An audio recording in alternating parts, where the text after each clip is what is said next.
बिस्मिल्लाहिर्रहमानिर्रहीम। अन उस्मान इब्न अफ़्फ़ान रज़ियल्लाहु तआला अन्हु क़ाल समिअत रसूलुल्लाह सल्लल्लाहु अलैहि वसल्लम यक़ूल मन सल्लल इशा फ़ी जमाअतिन फ़कअन्नमा क़ाम निस्फ़ल लैल वमन सल्ला सुब्ह फ़ी जमाअतिन फ़कअन्नमा सल्लल लैल कुल्लहु रवाहुल मुस्लिम। प्रिय साथी भाइयों, हदीस को मतलब हो नेपाली में हजरत उस्मान रज़ी अल्लाह ताला अन्हु बाटे रिवायत छ। उहाँले भन्नुहुन्छ मैले नबी सल्लल्लाहु अलैहि वसल्लमलाई फरमाउनु भएको यो कुरा सुने, जुन व्यक्तिले इशाको नमाज जमाअतको साथ सामूहिक रूपमा अदा गर्यो भने पढ्यो भने त्यो व्यक्ति आधी रात इबादत गर्यो, अर्थात आधा रात इबादत गर्यो, निस्फुल लैल आधा रात इबादत गर्यो। र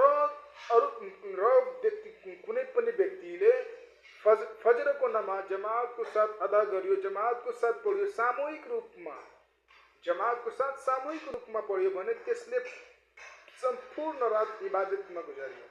प्रिय साथी भाइहरू, यो हदिसको मतलब हो, यस हदिसमा इशा र फजरको नमाजको बारेमा अहमियत, विशेषता र त्यसको के अहमियत छ हाम्रो जीवनमा। हेर्नुस्, कुनै पनि व्यक्ति जमाअतको साथ इशाको नमाज र फजरको नमाज पढ्छ भने, दुवै नमाज पढिहाल्छ भने त्यो व्यक्ति पूर्ण रातमा अल्लाह सुब्हानहु व तआलाको इबादतमा, अल्लाह तबारक व तआलाको भक्तिमा गुजारिन्छ भन्ने यो बुझिन्छ। प्रिय साथी भाइहरू, तसर्थ हामीहरू इशा र फजरको नमाज पनि जमाअतको साथ पढ्ने प्रयास गरौँ।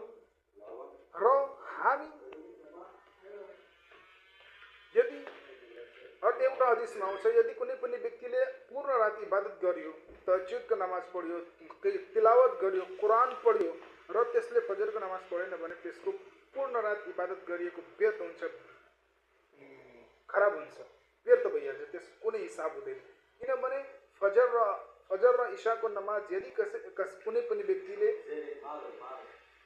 पाबन्दीको साथ कुनै पनि व्यक्तिले यसलाई अदा गर्छ भने, पढ्छ भने, वास्तवमा त्यसको नाममा, त्यसको खातामा नेकी अर्थात पूर्ण रात भक्ति गरिएको पुण्य मिल्छ। तसर्थ अल्लाह सुब्हानहु व तआलासँग प्रार्थना गर्नुहोस् र गर्दछु, ए अल्लाह सुब्हानहु व तआला, हामी सम्पूर्ण मानव जातिहरूलाई सर्वप्रथम तपाईको भक्ति गर्नु र तपाईमाथि आस्था राख्नु सुदृढ